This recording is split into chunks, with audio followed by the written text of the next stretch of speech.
Sebelumnya saya mengucapkan terima kasih kepada Pak Hilman selaku dosen mata kuliah Pendidikan Kewarganegaraan yang telah memberikan kesempatan kepada kelompok kami untuk melakukan presentasi pada kali ini. Sebelumnya, perkenalkan nama saya Muhammad Zamzam Fauznur selaku moderator di kelompok pertama yang akan membahas mengenai tentang pertanyaan-pertanyaan dari penguatan identitas primordial. Namun tentunya di sini saya tidak sendiri, di sini saya ditemani oleh beberapa rekan saya, yaitu ada Wildan, Doni, Sapi, dan juga Arkananta. Gitu.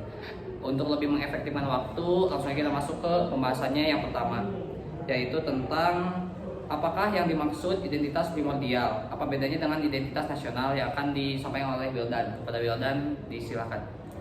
Jadi, identitas primordial adalah jati diri yang didasarkan oleh agama, adat istiadat, budaya, dan hal-hal yang muncul dari sejak lahir.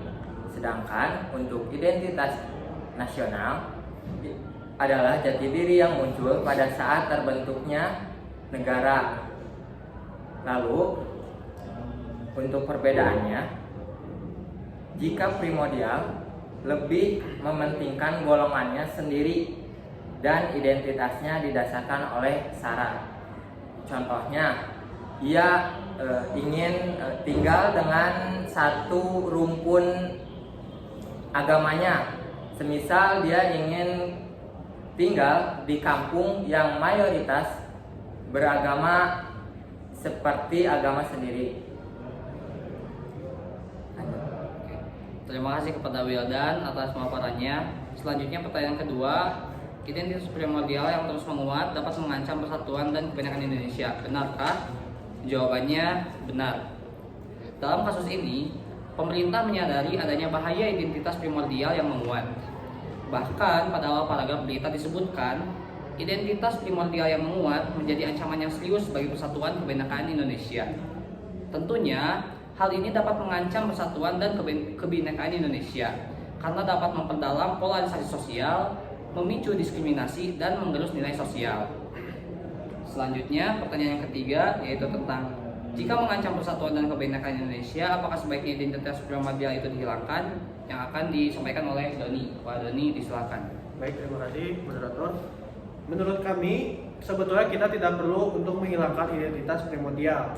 Karena jika kita menghilangkan hal tersebut, maka yang akan terjadi adalah kita akan bisa menghilangkan akar budaya dan sejarah yang membentuk masyarakat yang saat ini memiliki banyak budaya. Namun, yang harus kita lakukan adalah memperkuat rasa kebangsaan dan toleransi agar identitas primordial ini tidak mengancam persatuan bangsa. Oke, terima kasih Pak Doni atas pemaparannya. Selanjutnya, pertanyaan keempat, yaitu dapatkah identitas primordial itu memberikan kontribusi positif dan bagi pembangunan bangsa? Yang akan disampaikan oleh Sapi. Pak Sapi, disilakan. Menurut kami bisa. Kenapa? Karena identitas primordial itu bisa memperkuat kesolidaritasan sosial. Selain itu, identitas ini juga bisa secara tidak langsung melestarikan dan juga menjaga budaya-budaya yang ada di Indonesia. Dan budaya-budaya ini itu membentuk kemajemukan yang ada di Indonesia sesuai dengan slogan yang ada di Indonesia, yaitu Bhinneka Tunggal Ika, yang artinya berbeda-beda namun tetap satu tujuan.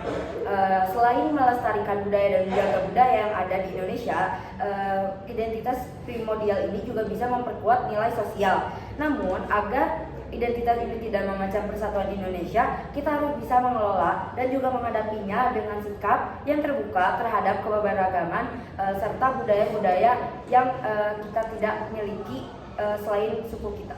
Ya. Terima kasih kepada Sapi atas pemaparannya. Selanjutnya, pertanyaan terakhir yaitu mengapa mengunjungi museum dan wisata budaya merupakan pembelajaran yang dapat mengembangkan, memperkaya, dan memperteguh jati diri bangsa, sedangkan mengokohkan persatuan dan kesatuan bangsa Indonesia. Yang akan disampaikan oleh Arkananta. Kepada Arkananta, saya persilakan. Mengapa? Karena museum dan wisata budaya dapat menjadi sumber belajar yang sangat penting.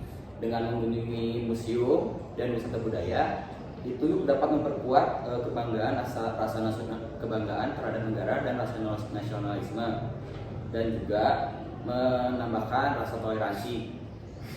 Museum dan wisata budaya dapat membukakan mata kita untuk dapat melihat dan mengetahui banyak budaya di luar sana yang mungkin saja kita belum ketahui. Oke ya, setelah kami paparkan mengenai tentang penguatan identitas primordial, pasti dari teman-teman semua atau yang menonton nanti ada pertanyaan, maka daripada itu untuk pertanyaan bisa disimpan di kolom komentar gitu ya. Sekian yang dapat kami sampaikan, kurang lebihnya mohon dimaafkan. Saya Mama Zamzam dan teman-teman pamit undur diri. Wassalamualaikum warahmatullahi wabarakatuh.